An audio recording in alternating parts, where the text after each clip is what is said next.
Fezzik. Turkish women are famous for the size of their babies. The only happy newborn ever to weigh over 24 pounds upon entrance was the product of a southern Turkish union.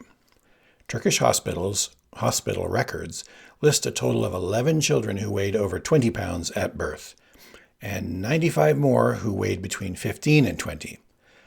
Now, all of these 106 cherubs did what babies usually do at birth. They lost 3 or 4 ounces, and it took them the better part of a week before they totally got it back. More accurately, 105 of them lost weight just after they were born. Not Fezzik. His first afternoon, he gained a pound. Since he weighed but 15, and since his mother gave birth 2 weeks early, the doctors weren't unduly concerned. "It's because you came 2 weeks too soon," they explained to Fezzik's mother. "That explains it." Actually, of course, it didn't explain anything. But whenever doctors are confused about something, which is really more frequently than any of us would do well to think about, they always snatch at something in the vicinity of the case and add, "That explains it." If Fezzik's mother had come late, they would have said, "Well, you came late. That explains it." Or, "Well, it was raining during delivery. That added weight is simply moisture. That explains it." A healthy baby doubles his birth weight in about 6 months and triples it in a year. When Fezzik was a year old, he weighed 85 pounds. He wasn't fat, understand. He looked like a perfectly normal, strong 85-pound kid. Not all that normal, actually. He was pretty hairy for a 1-year-old. By the time he reached kindergarten, he was ready to shave. He was the size of a normal man by this time, and all of the other children made his life miserable. At first, naturally, they were scared to death. They weren't about to let an opportunity like that get away. Oh, sorry. Even then, Fezzik looked fierce. But once they found out he was a chicken, well, they weren't about to let an opportunity like that get away. "Bully, bully," they taunted Fezzik during morning yogurt break. "I am not," Fezzik would say out loud. To himself, he would go, "Woolly, woolly." He would never dare to consider himself a poet because he wasn't anything like that. He just loved rhymes. Anything you said out loud, he rhymed it inside. Sometimes the rhymes made sense, sometimes they didn't. Fezzik never cared much about sense. All that ever mattered was the sound. "Coward, towered." "I'm not." "Then fight," one of them would say, and would swing all he had and hit Fezzik in the stomach, confident that all Fezzik would do is go, "Oof," and then stand there because he never hit back no matter what you did to him. Oof. Another swing. Another. A good stiff punch in the kidneys, maybe. Maybe a kick in the knee. It would go on like that until Fezzik would burst into tears and run away. One day at home, Fezzik's father called, "Come here." Fezzik, as always, obeyed. "Dry your tears," his mother said. Ooh, that was a very manly mother sound. 2 children had beaten him very badly just before. He did what he could to stop crying. "Fezzik, this can't go on," his mother said. "They must stop picking on you." Kicking on you. "I didn't mind so much," Fezzik said. "Well, you should mind," his father said. He was a carpenter with big hands. "Come on outside. I am going to teach you how to fight." "Please, I don't want—" "Obey your father." They trooped out to the backyard. "Make a fist," his father said. Fezzik did his best. His father looked at his mother and then at the heavens. "He can't even make a fist," his father said. "He's trying. He's only 6. Don't be so hard on him." Fezzik's father cared for his son greatly, and he tried to keep his voice soft so Fezzik wouldn't burst out crying. But it wasn't easy. "Honey," Fezzik's father said, "look, when you make a fist, you don't put your thumb inside your fingers. You keep your thumb outside your fingers. Because if you keep your thumb inside your fingers and you hit somebody, what will happen to you? What will happen is you'll break your thumb. And that isn't good, because the whole object when you hit somebody is to hurt the other guy, not yourself." Blurt. I don't want to hurt anybody, Daddy. I don't want you to hurt anybody, Fezzik. But if you know how to take care of yourself, and they know you know, they won't bother you anymore. Father, I don't mind so much. Well, we do, his mother said. They shouldn't pick on you, Fezzik, just because you need a shave. Back to the fist, his father said. Have we learned how? Fezzik made a fist again, this time with the thumb outside. He's a natural learner, his mother said.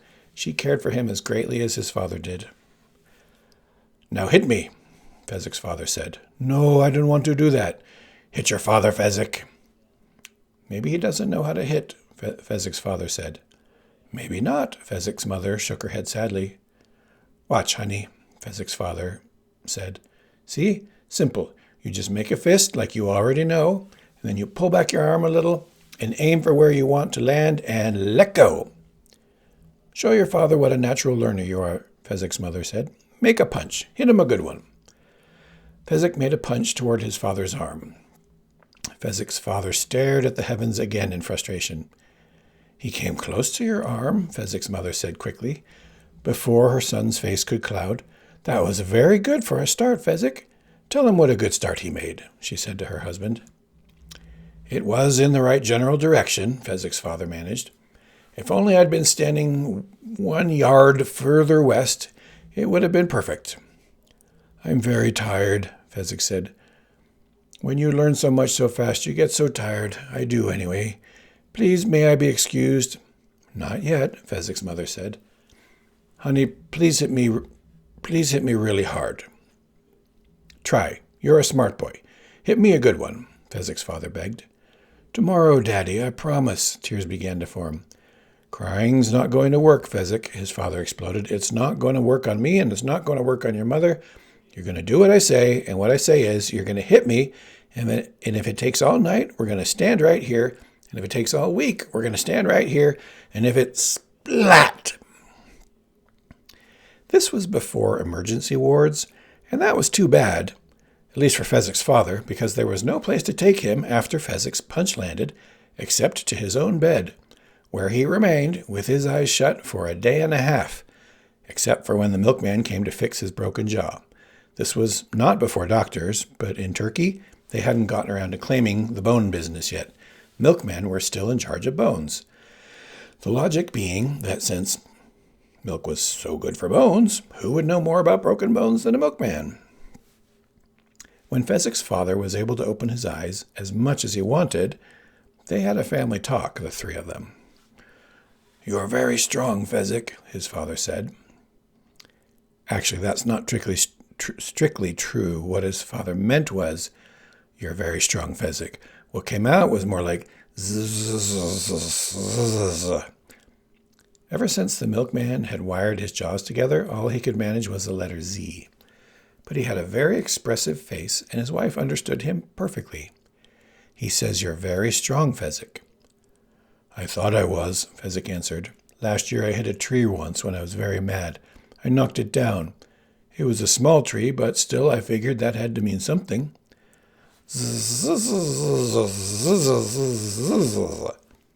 He says he's giving up being a carpenter, Fezzik. Oh, no, Fezzik said. You'll be all well soon, Daddy. The milkman practically promised me.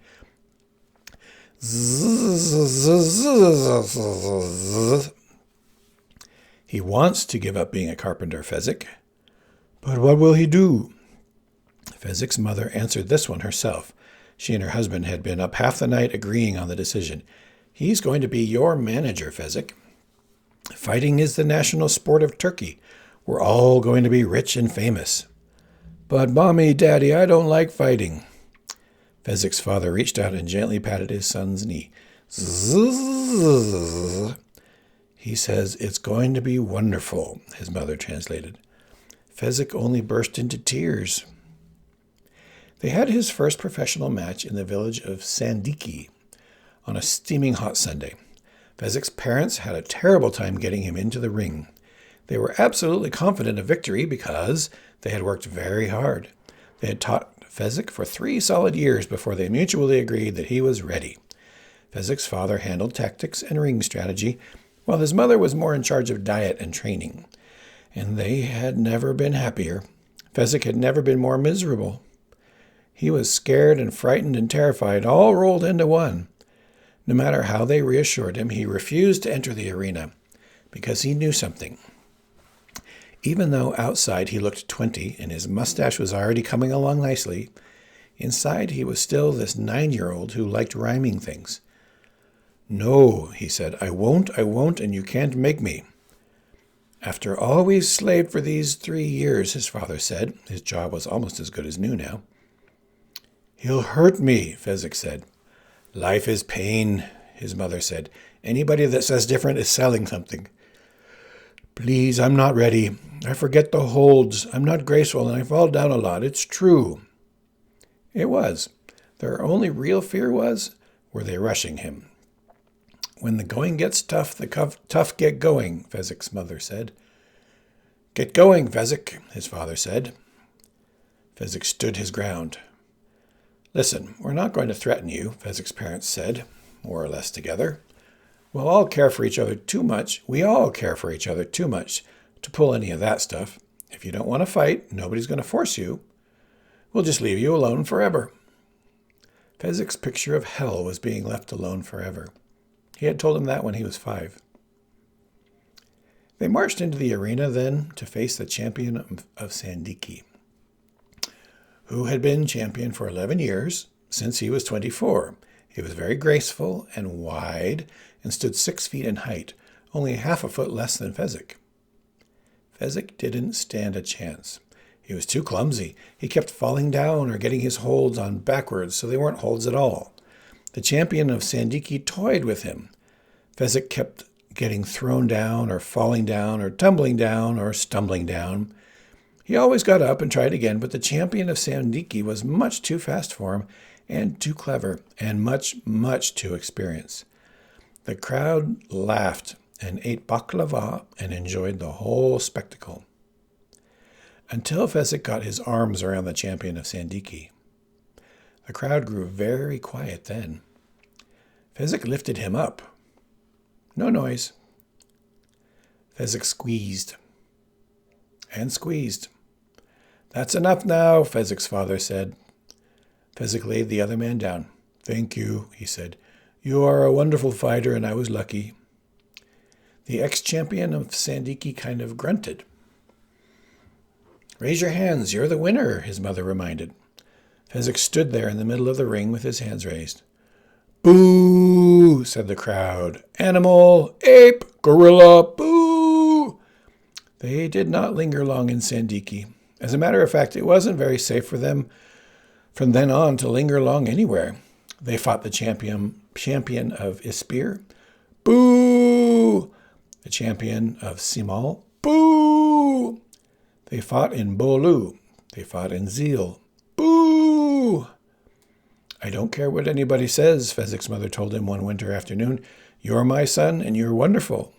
It was gray and dark, and they were hoofing it out, hot-footing it out of Constantinople just as fast as they could because Fezzik had just demolished their champion before most of the crowd was even seated. "I am not wonderful," Fezzik said. "They're right to insult me. I am too big. Whenever I fight, it looks like I'm picking on somebody." "Maybe," Fezzik's father began a little hesitantly. "Maybe, Fezzik, if you just possibly sort of lose a few fights, they might not yell at us so much." The wife whirled on the husband. "The boy is 11 and already you want him to throw fights?" "Nothing like that. No, don't get all excited. But maybe if he'd even look like he was suffering a little, they'd let up on us." "I'm suffering," Fezzik said. He was. He was. "Let it show a little more." "I'll try, Daddy." "That's a good boy." "I can't help being strong. It's not my fault. I don't even exercise." "I think it's time to head for Greece," Fezzik's father said. "We've beaten everyone in Turkey who will fight us, and athletics began in Greece. No one appreciates talent like the Greeks." "I just hate it when they go boo," Fezzik said. He did. Now his private picture of hell was being left alone with everybody going boo at him forever. They'll love you in Greece, Fezzik's mother said. They fought in Greece. Arg! Arg! Arg was Greek for boo. Bulgaria, Yugoslavia, Czechoslovakia, Romania, boo! They tried the Orient, the Jiu-Jitsu champion of Korea, the karate champion of Siam, the kung fu champion of all India. S. C note on Arg. In Mongolia, his parents died. We've done everything we can for you, Fezzik. Good luck, they said, and they were gone. It was a terrible thing, a plague that swept everything before it. Fezzik would have died too, only naturally he never got sick. Alone, he continued on across the Gobi Desert, hitching rides sometimes with passing caravans. And it was there that he learned how to make them stop booing. Fight groups. It all began in a caravan on the Gobi when the caravan head said, "I'll bet my camel drivers can take you." There were only 3 of them, so Fezzik said, fine, he'd try. And he did, and he won, naturally. And everybody seemed happy. Fezzik was thrilled.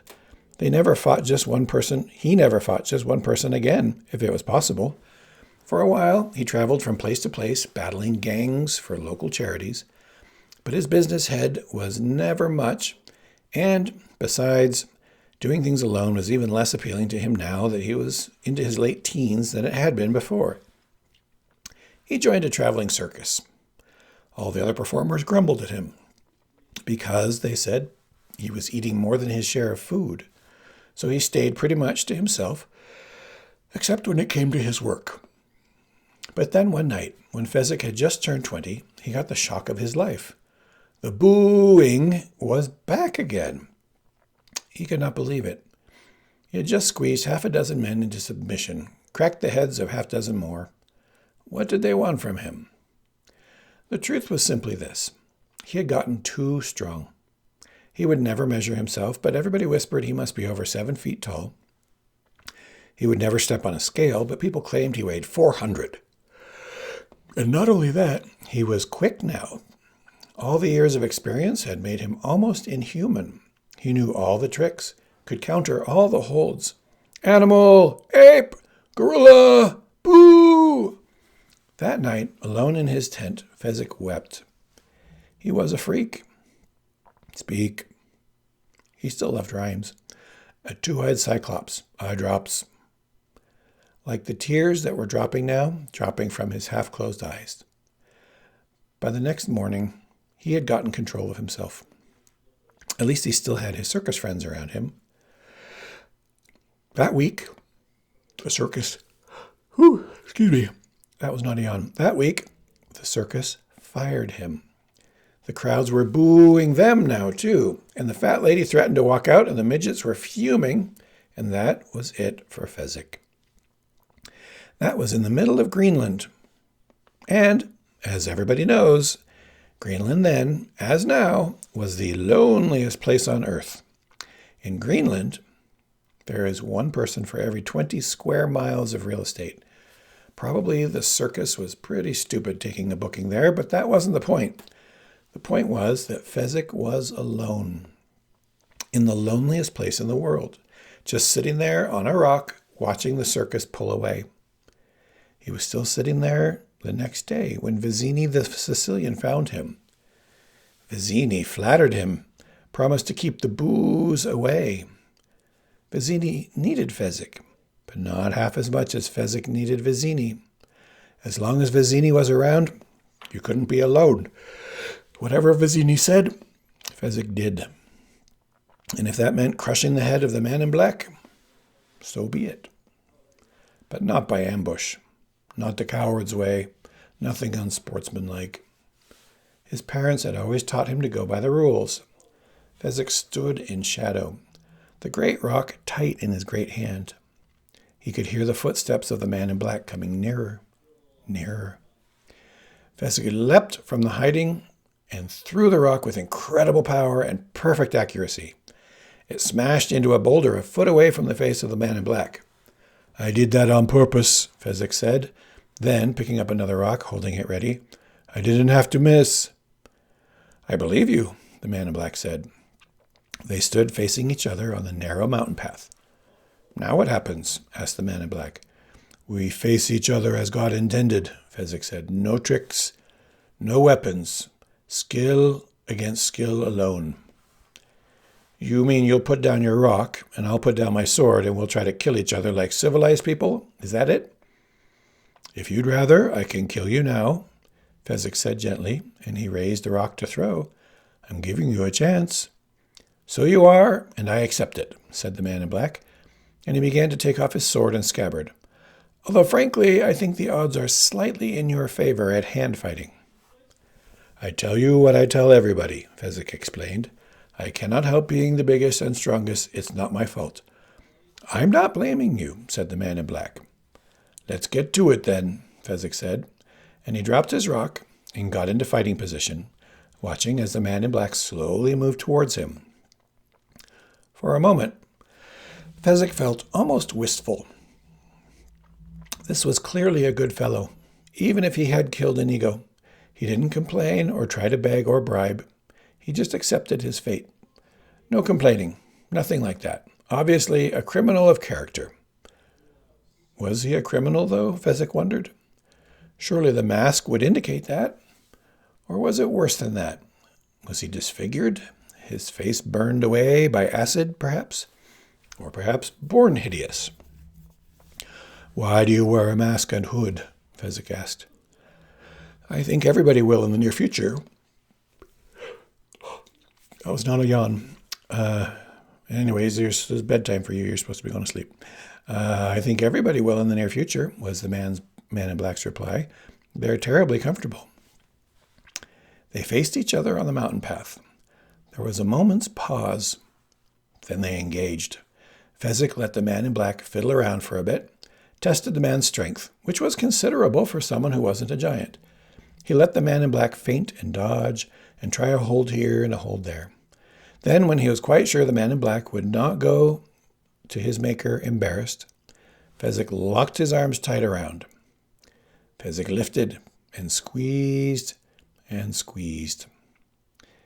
Then he took the remains of the man in black, snapped him one way, snapped him the other, cracked him with one hand in the neck, with the other at the spine base, locked his legs up, rolled his limp arms around them, and tossed the entire bundle of what had once been human into a nearby crevice. That was the theory, anyways. In fact, what happened was this. Fezzik lifted and squeezed, and the man in black slipped free. Thought Fezzik. That was certainly a surprise. I thought for sure I had him. You're very quick, Fezzik complimented. And a good thing, too, said the man in black. Then they engaged again. This time Fezzik did not give the man in black a chance to fiddle. He just grabbed him, swung him around his head twice, smashed his skull against the nearest boulder, pounded him, pummeled him, gave him a final squeeze for good measure, and tossed the remains of what was once an alive human into a nearby crevice. Those were his intentions, anyway. In actuality, he never even got through the grabbing part with much success, because no sooner had Fezzik's great hands reached out than the man in black dropped and spun and twisted and was loose and free and still quite alive. I don't understand a thing that's happening, Fezzik thought. Could I be losing my strength? Could there be a mountain disease that takes your strength? There was a desert disease that took my parents' strength. That must be it. I must have caught a plague. But if that is it, why isn't he weak? No, I must still be strong. It has to be something else. Now what could it be? Suddenly he knew. He had not fought against one man in so long, he had all but forgotten how. He had been fighting groups and gangs and bunches for so many years that the idea of having but a single opponent was slow in making itself known to him, because you fought them entirely differently. When there were 12 against you, you made certain moves, tried certain holds, acted in certain ways. When there was but one, you had to completely readjust yourself. Quickly now, Fezzik went back through time. How had he fought the champion of Sandiki? He flashed through that fight in his mind, then reminded himself of all the other victories against the other champions, The men from Ispir and Simal and Bolu and Zael. He remembered fleeing Constantinople because he had beaten their champions so quickly, so easily. Yes, Fezzik thought, of course. And suddenly he readjusted his style to what it once had been. But by that time, the man in black had him by the throat. The man in black was riding him, and his arms were locked across Fezzik's windpipe, one in front and one behind. Fezzik reached back, but the man in black was hard to grasp. Fezzik could not get his arms around to his back and dislodge the enemy. Fezzik ran at a boulder and at the last moment spun around so that the man in black received the main force of the charge. It was a terrible jolt. Fezzik knew it was. But the grip on his windpipe grew ever tighter. Fezzik charged the boulder again spun, and again he knew the power of the blow the man in black had taken, but still the grip remained. Fezzik clawed at the man in black's arms. He pounded his giant fist against them. By now he had no air.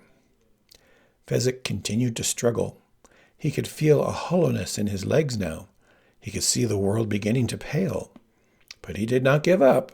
He was the mighty Fezzik, lover of rhymes, and you did not give up no matter what. Now the hollowness was in his arms, and the world was snowing. Fezzik went to his knees. He pounded still but feebly. He fought still, but his blows would not have harmed a child. No air. There was no more air. There was no more anything, not for Fezzik, not in this world. I am beaten. I am going to die, he thought, just before he fell onto the mountain path. He was only half wrong.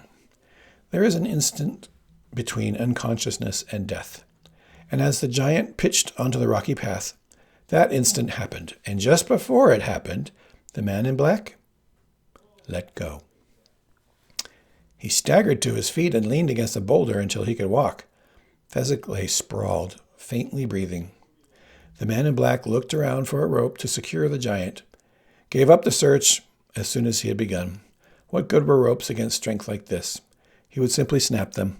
The man in black made his way back to where he had dropped his sword. He put it back on. 2 down. And the hardest one to go. Vizzini was waiting for him. Indeed, he had set out a little picnic spread. From the knapsack that he always carried, he had taken a small handkerchief, and on it he had placed 2 wine goblets. In the center was a small leather wine holder, and beside it some cheese and some apples. The spot could not have been lovelier, a high point of the mountain path with a splendid view all the way back to Florin, the Florin Channel. Buttercup lay helpless beside the picnic, gagged and tied and blindfolded. Vizzini held his long knife against her white throat. "Welcome," Vizzini called when the man in black was almost upon them. The man in black stopped and surveyed the situation. "You've beaten my Turk," Vizzini said. "It would seem so." "And now it is down to you." "Oh, and now it is down to you." "And it is down to me." "So that would seem too," the man in black said, edging just a half step closer to the hunchback's long knife. With a smile, the hunchback pushed the knife harder against Buttercup's throat. It was about to bring blood. "If you wish her dead, by all means, keep moving." "Oh, sorry. If you wish her dead, by all means, keep moving," Vizzini said. The man in black froze. "Better," Vizzini nodded. No sound now beneath the moonlight. "I understand completely what you are trying to do," the Sicilian said finally, "and I want it quite clear that I resent your behavior. You are trying to kidnap what I have rightfully stolen, and I think it quite ungentlemanly." "Let me explain," the man in black began, starting to edge forward. "You're killing her!" the Sicilian screamed, shoving harder with the knife. A drop of blood appeared now at Buttercup's throat, red against the white. The man in black retreated. "Let me explain," he said again, but from a distance. Again the hunchback interrupted. "There is nothing you can tell me I do not already know. I have not had the schooling equal to some, but for knowledge outside of books, there is no one in the world close to me. People say I read minds, but that is not, in all honesty, true. I merely predict the truth using logic and wisdom, and I say you are a kidnapper. Admit it. I will admit that. As a ransom item, she has value, nothing more. I have been instructed to do certain things to her. It is very important that I follow my instructions. If I do this properly, I will be in demand for life, and my instructions do not include ransom. They include death. So your explanations are meaningless. We cannot do business together. You wish to keep her alive for ransom, whereas it is terribly important to me that she stop breathing in the very near future. Has it occurred to you that I have gone to great effort and expense, as well as personal sacrifice, to reach this point? The man in black replied, and that if I fail now, I might get very angry. And if she stops breathing in the very near future, it is entirely possible that you will catch the same fatal illness. I have no doubt you could kill me. Any man who can get by Inigo and Fezzik would have no trouble disposing of me. However, has it occurred to you that if you did that, then neither of us would get what we want? You having lost your ransom item, me my life. We are at an impasse then, said the man in black. I fear so, said the Sicilian. I cannot compete with you physically, and you are no match for my brains. You are that smart? There are no words to contain all my wisdom. I am so cunning, crafty, and clever, so filled with deceit, guile, and chicanery, such a knave, so shrewd, cagey, as well as calculating, as diabolical as I am vulpine, as tricky as I am untrustworthy. Well, I told you there were not words invented yet to explain how great my brain is, but let me put it this way. The world is several million years old, and several billion people have at one time or another trod upon it. But I, Vizzini the Sicilian, am, speaking with pure candor and modesty, the slickest, sleekest, slyest, and wiliest fellow who has yet come down the pike. In that case, the man in black said, I challenge you to a battle of wits. Vizzini had to smile. For the princess? You read my mind. It just seems that way, I told you. It's merely logic and wisdom. To the death? Correct again. I accept, cried Vizzini. Begin the battle. Pour the wine, said the man in black. Vizzini filled the 2 goblets with deep red liquid. The man in black pulled from his dark clothing a small packet and handed it to the hunchback. Open it and inhale, but be careful not to touch. Vizzini took the packet and followed the instructions. I smell nothing. The man in black took the packet again. What you do not smell is called iocane powder. It is odorless, tasteless, and dissolves immediately in any kind of liquid. It also happens to be the deadliest poison known to man. Vizzini was beginning to get excited. I don't suppose you'd hand me the goblets, said the man in black. Vizzini shook his head. Take them for yourself. My long knife does not leave her throat. The man in black reached down for the goblets. He took them and turned away. Vizzini cackled aloud in anticipation. The man in black busied himself for a long moment. Then he turned again, with a goblet in each hand. Very carefully, he put the goblet in his right hand in front of Vizzini and put the goblet in his left hand across the kerchief from the hunchback. He sat down in front of the left-hand goblet, and he dropped the empty iocane powder packet by the cheese. Your guess, he said. Where is the poison? Guess? Vizzini cried. I don't guess. I think, I ponder, I deduce. Then I decide. but I never guess." "The battle of wits has begun," said the man in black. "It ends when you decide, and we drink the wine and find out who is right and who is dead. We both drink, need I add, and swallow naturally at precisely the same time." "It's all so simple," said the hunchback. "All I have to do is deduce, from what I know of you, the way your mind works. Are you the kind of man who would put the poison into his own glass or into the glass of his enemy?" "You're stalling," said the man in black. "I am relishing is what I am doing," answered the Sicilian. "No one has challenged my mind in years, and I love it. By the way, may I smell both goblets?" "Be my guest. Just be sure you put them down the same way you found them then." The Sicilian sniffed his own glass, and then reached across the kerchief for the goblet of the man in black and sniffed that. "As you said, odorless." "As I also said, you're stalling." The Sicilian smiled and stared at the wine goblets.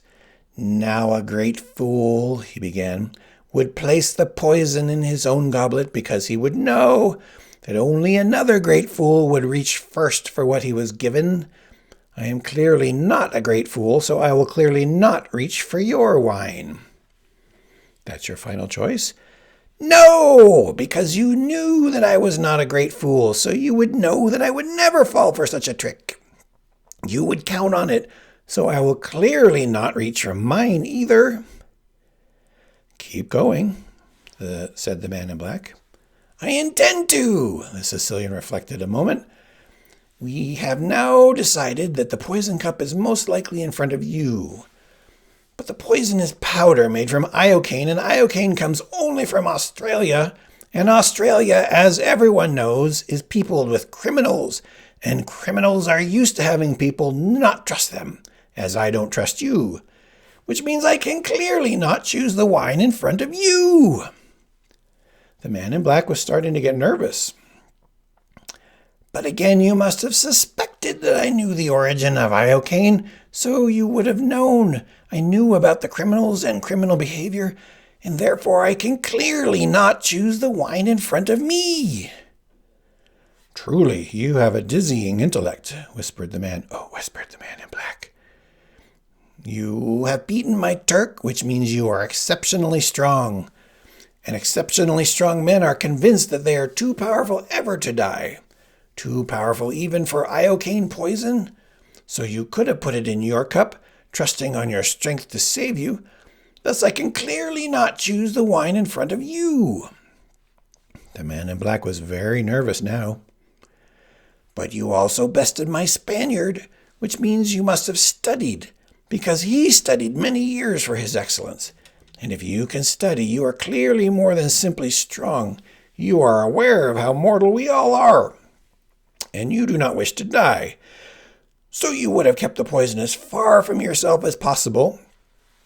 Therefore, I can clearly not choose the wine in front of me." "You're just trying to make me give something away with all this chatter," said the man in black angrily. "Well, it won't work. You'll learn nothing from me, that I promise you." "I have already learned everything from you," said the Sicilian. "I know where the poison is." "Only a genius could have deduced as much." "How fortunate for me that I happen to be one," said the hunchback, growing more and more amused now. "You cannot frighten me," said the man in black, but there was fear all through his voice. "Shall we drink then?" "Pick, choose, quit dragging it out. You don't know, you couldn't know." The Sicilian only smiled at the outburst. Then a strange look crossed his features, and he pointed off behind the man in black. "What in the world can that be?" he asked.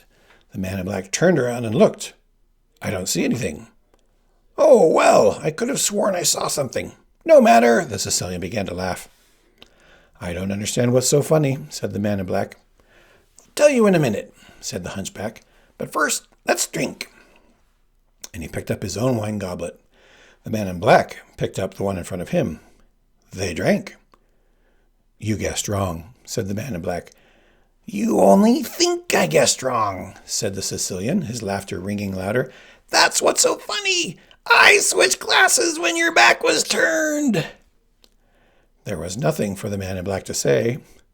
Fool, cried the hunchback, you fell victim to one of the classic blunders. The most famous is, never get involved in a land war in Asia. But only slightly less well known is this, never go in against a Sicilian when death is on the line. He was quite cheery until the iocane powder took effect. The man in black stepped quickly over the corpse, then roughly ripped the blindfold from the princess's eyes.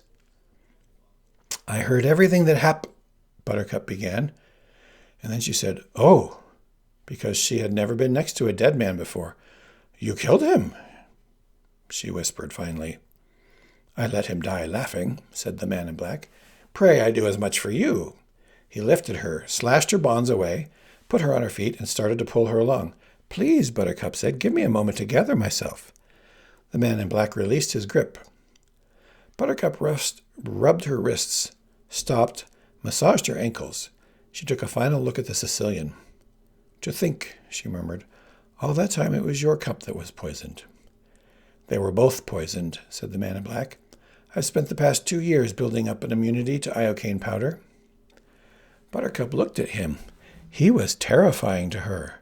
Masked and hooded and dangerous, his voice was strained, rough. Who are you? She asked. I am no one to be trifled with, replied the man in black. That is all you ever need to know. And with that he yanked her upright. You've had your moment. Again he pulled her after him, and this time she could do nothing but follow. They moved along the mountain path. The moonlight was very bright, and there were rocks everywhere, and, to Buttercup, it all looked dead and yellow, like the moon. She had just spent several hours with 3 men who were only planning to kill her, openly planning to kill her. So why, she wondered, was she more frightened now than then? Who was this horrid hooded figure to strike fear in her so? What could be worse than dying? I will pay you a great deal of money to release me, she managed to say. The man in black glanced at her. You are rich, then? I will be, Buttercup said. Whatever you want for ransom, I promise I'll get it for you if you'll let me go. The man in black just laughed. I was not speaking in jest. You promise? You? I should release you on your promises. Is that worth? What is that worth? The vow of a woman. Oh, that is very funny, Highness. Spoken in jest or not. They proceeded along the mountain path to an open space. The man in black stopped then. There were 1,000,000 stars fighting for prominence, and for a moment he seemed to be intent on nothing less than studying them all. As Buttercup watched his eyes flick from constellation to constellation behind his mask. Then, with no warning, he spun off the path, heading into wild terrain, pulling her behind him. She stumbled. He pulled her to her feet. Again she fell. Again he righted her. I cannot move this quickly. You can, and you will, or you will suffer greatly. Do you think I could make you suffer greatly? Buttercup nodded. Then run, cried the man in black, and he broke into a run himself, flying across rocks in the moonlight, pulling the princess behind him. She did her best to keep up. She was frightened as to what he would do to her, so she dared not fall again. After 5 minutes, the man in black stopped dead. Catch your breath, he commanded. Buttercup nodded, gasped in air, tried to quiet her heart. But then they were off again, with no warning, dashing across the mountainous terrains, heading... Where do you take me? Buttercup gasped, when he again gave her a chance to rest. Surely even someone as arrogant as you cannot expect me to give an answer. It does not matter if you tell me or not. He will find you. He, Highness? Prince Humperdinck, there is no greater hunter. He can track a falcon on a cloudy day. He can find you. You have confidence that your dearest love will save you, do you? I never said he was my dearest love, and yes, he will save me. That I know. You admit you do not love your husband-to-be. Fancy, an honest woman.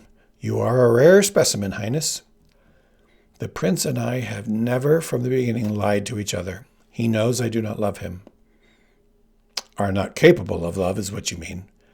I am very capable of love, Buttercup said. Hold your tongue, I think. I have loved more deeply than a killer like you can possibly imagine. He slapped her. That is the penalty for lying, Highness. Where I come from, when a woman lies, she is reprimanded. But I spoke the truth. I did. Buttercup saw his hand rise a second time, so she stopped quickly, fell dead silent. Then they began to run again. They did not speak for hours. They just ran, and then, as if he could guess when she was spent, he would stop, release her hand. She would try to catch her breath for the next dash she was sure would come. Without a sound, he would grab her, and off they would go. It was close to dawn when they first saw the Armada. They were running along the edge of a towering ravine. They seemed almost to be at the top of the world. When they stopped, Buttercup sank down to rest. The man in black stood silently over her. "Your love comes not alone," he said then. Buttercup did not understand. The man in black pointed back the way they had come. Buttercup stared, and as she did, the waters of Florin Channel seemed as filled with light as the sky was filled with stars. "He must have ordered every ship in Florin after you," the man in black said. "Such a sight I have never seen." He stared at all the lanterns on all the ships as they moved. "You can never escape him," Buttercup said. "If you release me, I promise that you will come to no harm." "You are much too generous. I could never accept such an offer." "I offered you your life. That was generous enough." "Highness," said the man in black, and his hands were suddenly at her throat, "if there is talk of life to be done, let me do it." "You would not kill me. You did not steal me from the murderers to murder me yourself." "Wise as well as loving," said the man in black. He jerked her to her feet, and they ran along the edge of the ravine. It was hundreds of feet deep and filled with rocks and trees and lifting shadows. Abruptly, the man in black stopped, stared back at the Armada. "To be honest," he said, "I had not expected quite so many." "You could never predict my prince. That is why he is the greatest hunter." "I wonder," said the man in black, "will he stay in one group, or will he divide? Some to search the coastline, some to follow your path on land. What do you think?" "I only know he will find me. And if you have not given me my freedom first, he will not treat you gently." "Surely he must have discussed things with you, the thrill of the hunt. What has he done in the past with many ships?" "We do not discuss hunting. That I can assure you." "Not hunting? Not love?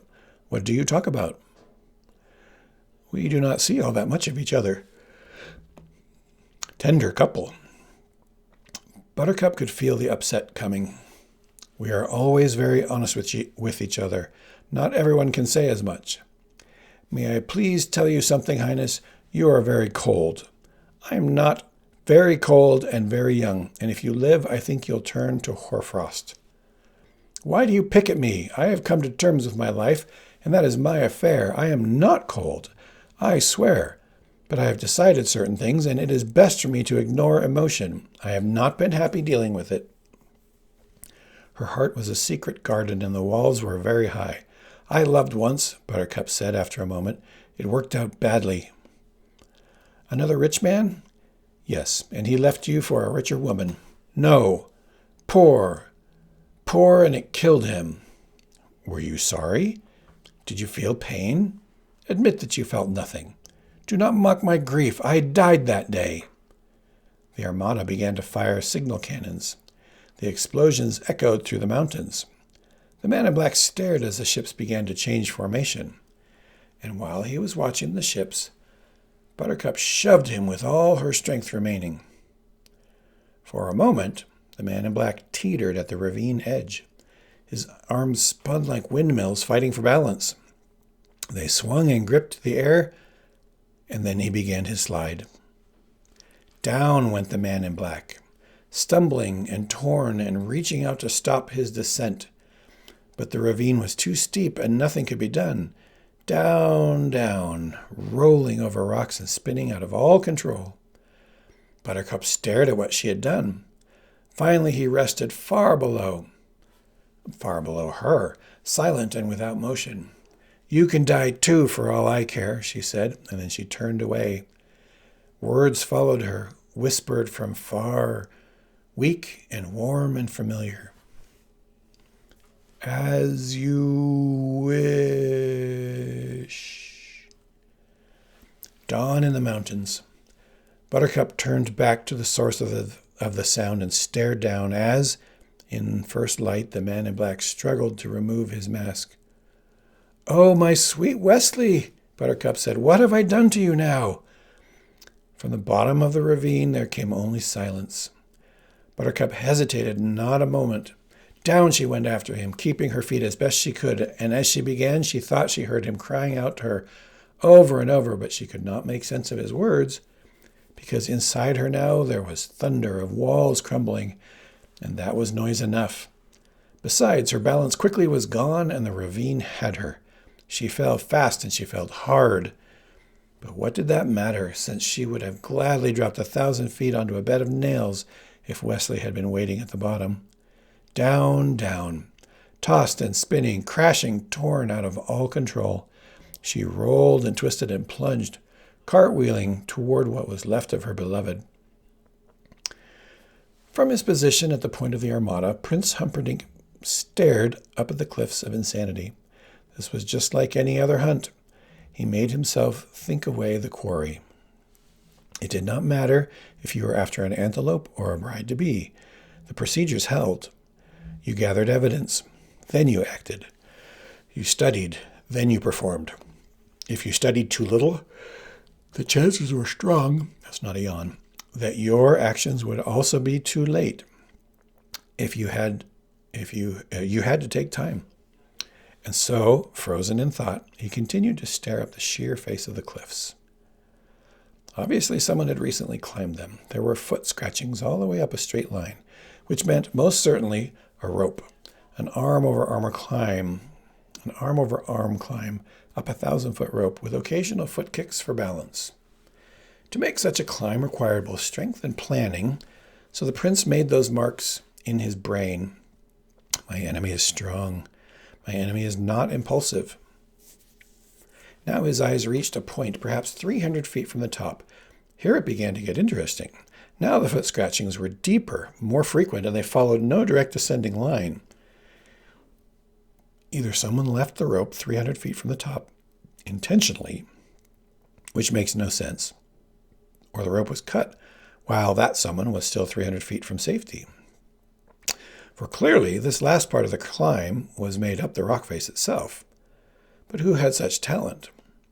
And why had he been called to exercise it at such a deadly time, 700 feet above disaster? "I must examine the tops of the cliffs of Insanity," the prince said, without bothering to turn.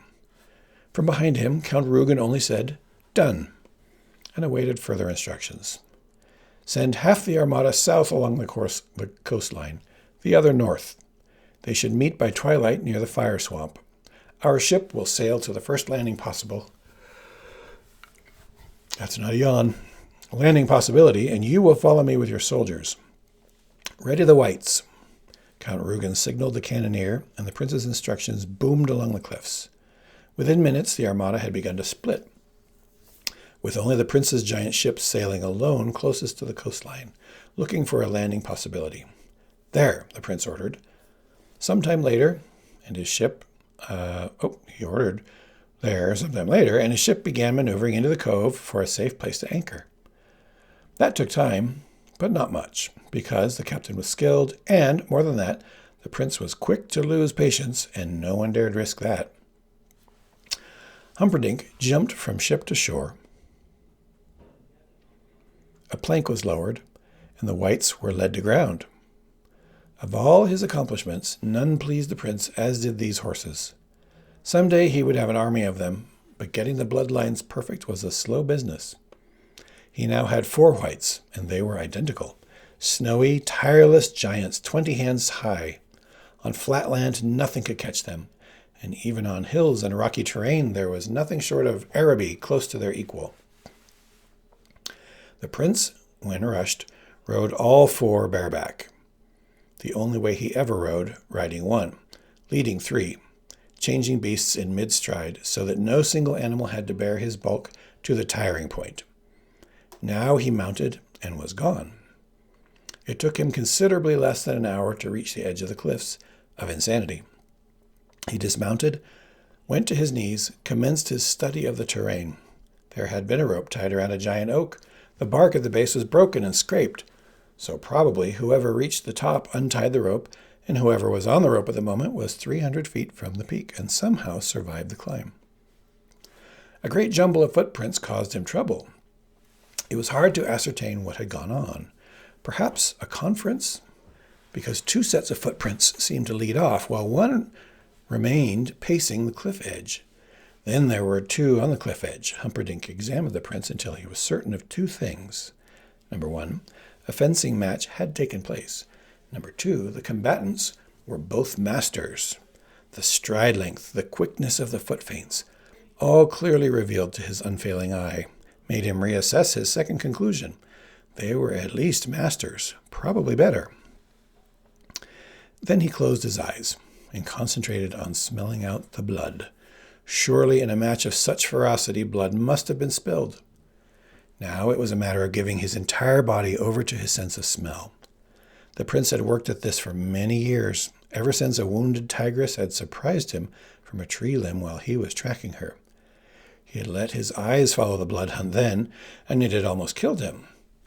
Now he trusted only his olfactories. If there was blood within 100 yards, he would find it. He opened his eyes, moved without hesitation toward a group of large boulders until he found the blood drops. There were a few of them, and they were dry, but less than 3 hours old. Humperdinck smiled. When you had the whites under you, 3 hours was a finger snap. He retraced the duel then, for it confused him. It seemed to range from a cliff edge and back, and then return to the cliff edge. And sometimes the left foot seemed to be leading, and sometimes the right, which made no logical sense at all. Clearly, swordsmen were changing hands. But why would a master do that unless his good arm was wounded to the point of uselessness? And that clearly had not happened, because a wound of that depth would have left blood spores, and there was simply not enough blood in the area to indicate that. Strange. Humperdinck continued his wanderings. Stranger still, the battle could not have ended in death. He knelt by the outline of a body. Clearly a man had lain unconscious here, but again, no blood. There was a mighty duel, Prince Humperdinck said, directing his comment towards Count Rugen, who had finally caught up, together with a contingent of 100 mounted men-at-arms. My guess would be, and for a moment the prince paused, following footsteps, would be that whoever fell here ran off there, and he pointed one way, and that whoever was the victor ran off along the mountain path in almost precisely the opposite direction. It is also my opinion that the victor was following the path taken by the princess. Shall we follow them both? The count asked. I think not, Prince Humperdinck replied. Whoever is gone is of minimal importance, since whoever has the princess is the whoever we're after. And because we don't know the nature of the trap we might be being led into, we need all the arms we have in one band. Clearly, this has been planned by countrymen of Gilder, and nothing must ever be put past them. You think this is a trap, then? The count asked. I always think everything is a trap until proven otherwise, the prince answered, which is why I am still alive. And with that, he was back aboard a white and galloping. When he reached the mountain path where the hand fight happened, the prince did not even bother dismounting. Everything that could be seen was quite visible from horseback. Someone has beaten a giant, he said. When the count was close enough, the giant has run away, do you see? The count, of course, saw nothing but rock and mountain path. I would not think to doubt you. And look there, cried the prince, because now he saw for the first time in the rubble of the mountain path the footsteps of a woman. The princess is alive. And again the whites were thundering across the mountain. When the count caught up with him again, the prince was kneeling over the still body of a hunchback. The count dismounted. Smell this, the prince said. He handed up a goblet. Nothing, the count said. No odor at all. Iocane, the prince replied. I would bet my life on it. I know of nothing else that kills so silently. He stood up then. The princess was still alive. Her footprints followed the path. He shouted at the 100 mounted men. There will be great suffering in Gilder if she dies. On foot now, he ran along the mountain path, following the footsteps that he alone could see, and when those footsteps left the path for wilder terrain, he followed still. Strung out behind him, the Count and all his soldiers did their best to keep up. Men stumbled, horses fell, even the Count tripped from time to time. Prince Humperdinck never even broke stride. He ran steadily, mechanically, his barrel legs pumping like a metronome. It was 2 hours after dawn when he reached the steep ravine. "Odd," he said to the Count, who was tiring badly. The Count continued only to breathe deeply. "2 bodies fell to the bottom, and they did not come back up." "That is odd," the Count managed. "No, that isn't what's odd," the prince corrected.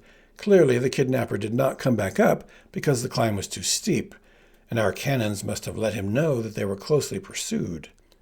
His decision, which I applaud, was to make better time running along the ravine floor." The Count waited for the prince to continue. "It's just odd that a man who is a master fencer, a defeater of giants, an expert in the use of iocane powder, would not know what this ravine opens into." "And what is that?" asked the Count. "The fire swamp," said Prince Humperdinck.